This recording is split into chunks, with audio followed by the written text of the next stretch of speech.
Hi everyone, my name is Jolene Richards. I am the founder and CEO of Jolene Creations. And Jolene Creations is a jewelry brand that challenges people to tell their story through jewelry. Today, I wanted to share with you 5 tips that I wish I knew before starting out in the jewelry business.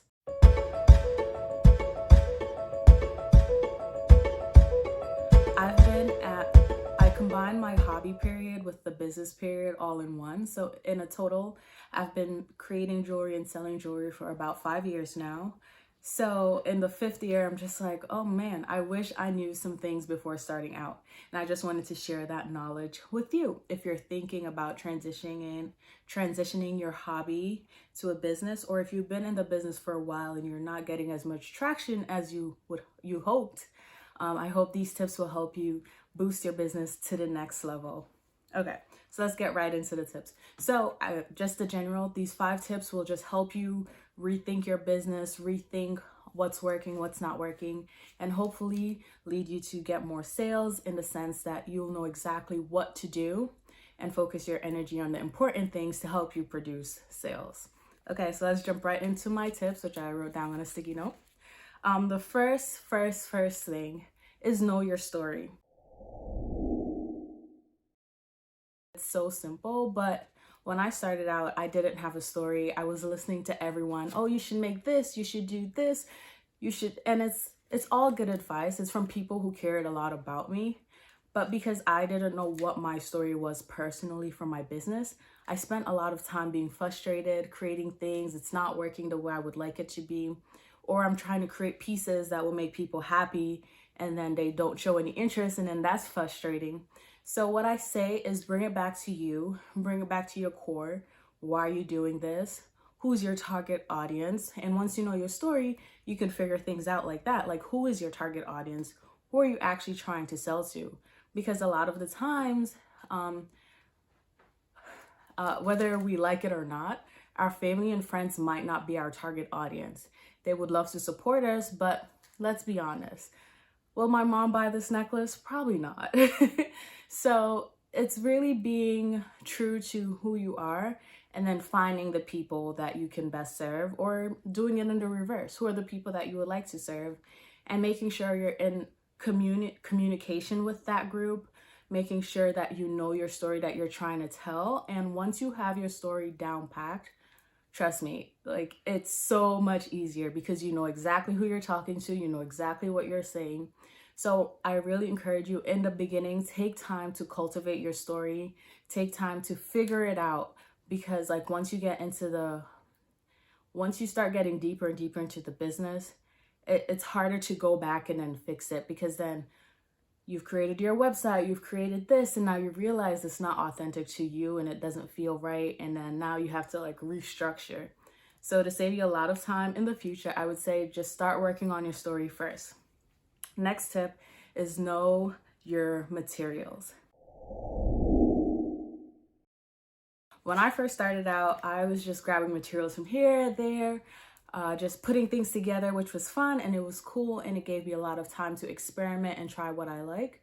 But then I realized I will have a finished piece and I don't know what materials it is, because I would go to a beach finding shop in New York City.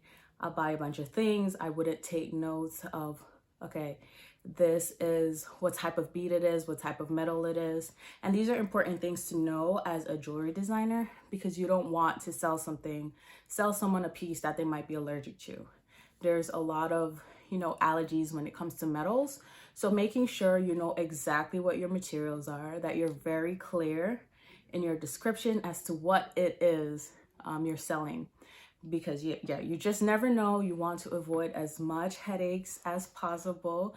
I mean, the business itself has enough headaches, so as many as you can eliminate. Just know your materials. What type of bead is it? What type of metal is it? Just know your materials. Keep notes. Keep a very detailed notebook with materials.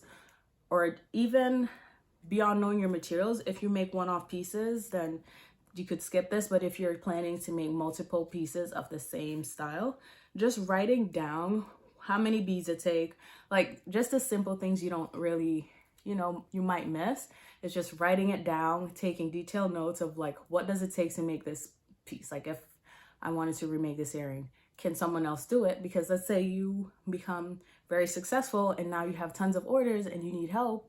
Once you have those detailed materials, you can always outsource help. You can ask family and friends, and all of the instructions are there. So you can spend less time trying to tackle these little things if everything is organized upfront. So definitely know your materials. The next thing is know your numbers. So this also ties in a little bit to materials. One of the challenges that I had is I sat down with a business coach, for example, and then he asked questions such as, he asked me some questions. So how much did this earring cost you to make? And I was like, how much did this neck? And I couldn't tell him those numbers just because I didn't take the responsibility to know what my numbers are. I didn't know how much this earring cost to make. I don't know what my upsale value is. I priced my work, but then I didn't know if I was making a return on investment. I didn't know. So know your numbers is very important. Know how much this material costs, know how much it costs to make, know how much your packaging costs. Everything goes into that. And I think I'll make a few videos breaking down each of these even further. So be sure to check that out. But know your numbers. I can't tell you how, it's not embarrassing, but I just felt like, oh my goodness, I screwed up because I didn't know how much my pieces cost. And they were on my website, I was selling them. And for the life of me, if you ask me like, Jolene, what's this material? Jolene, how much did it cost you to make? I didn't know. And it's so important to know this when you're starting out. So you know, like for example, let's say you're doing a sale. What is the lowest price you can charge your pieces and still make a profit? Like those are important things to know as you're getting started in the business. Next thing is get a business coach. So because I sat down with that business coach and he asked me those questions, I knew immediately there's some things I needed to shift and there's some ways I needed to go if I plan to be successful at making jewelry and selling jewelry. So definitely recommend getting a business coach, paying someone to be your business coach. And I can't stress this enough because as the freebie queen, I love a freebie. I realized I was getting bits and pieces of information and there was no through line. But when you have a business coach, someone you can just say, I'm thinking about doing this. What are your thoughts on this? And they know the market. They know what's going on. They can properly advise you. Oh, yes, I think that's a good idea. Have you thought about this? These are people, like once you get a business coach, they're thinking about the things you're not thinking about. So as a creative, you're thinking about, ooh, this looks pretty, that looks pretty. But a business coach is thinking, okay, how can we make this successful? How can we grow your business? They're thinking about those questions while you can focus a lot more on the creative. So I finally decided, you know what, it's time to get a business coach. And I've been challenged because now I'm answering these questions. I know what my numbers are. I know what my materials are. And it really just helped me to just stay focused. And it helped me to do the things that I'm better at. So obviously I like creating and that's where my strength is.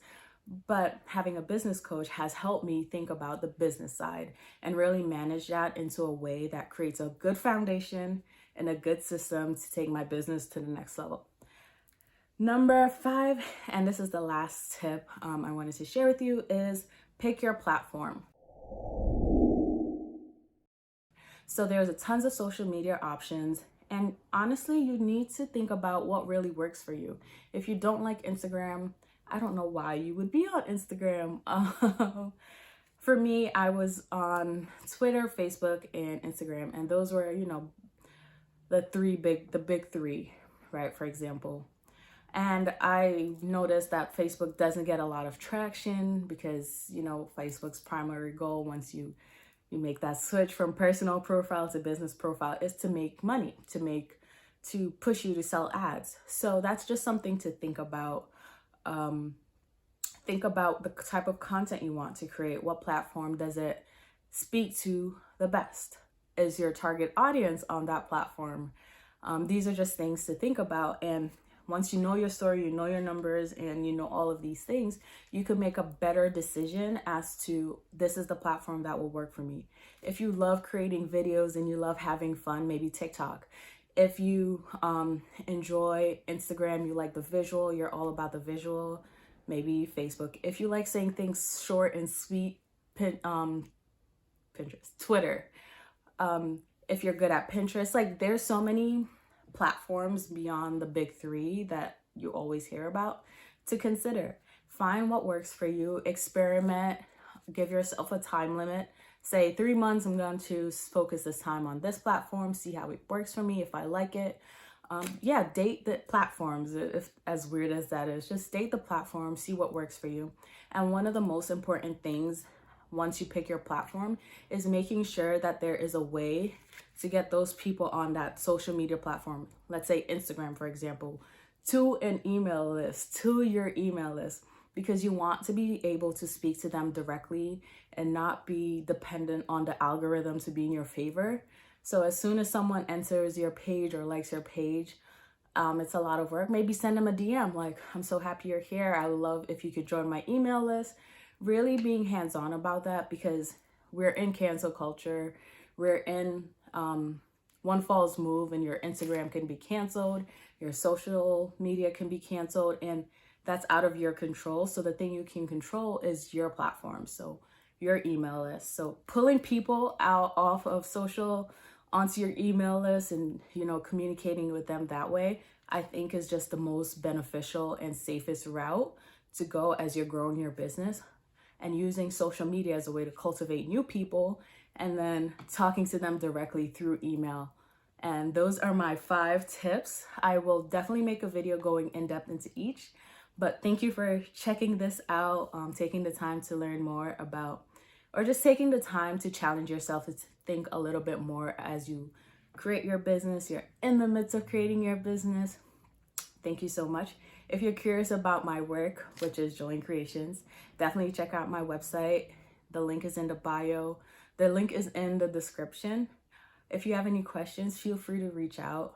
One of the things I've been noticing is that everyone is trying to sell you something. So I've actually been pulling back and really just hang out. It's 2021. We've lost a lot of human connection, and I like to, of course, I want to sell my jewelry and things like that, but I do enjoy just sitting and listening to people's stories. And I think that's how we grow, just being a listening ear for someone. So definitely reach out. My social media is in the description. My email is in the description. Please reach out if you do have any questions, and wishing you the best on your jewelry business journey. You can do this. If no one said that to you, and that wasn't one of my tips, but really believe in yourself, because you absolutely can do it. You can. Let no one discourage you. You can do it.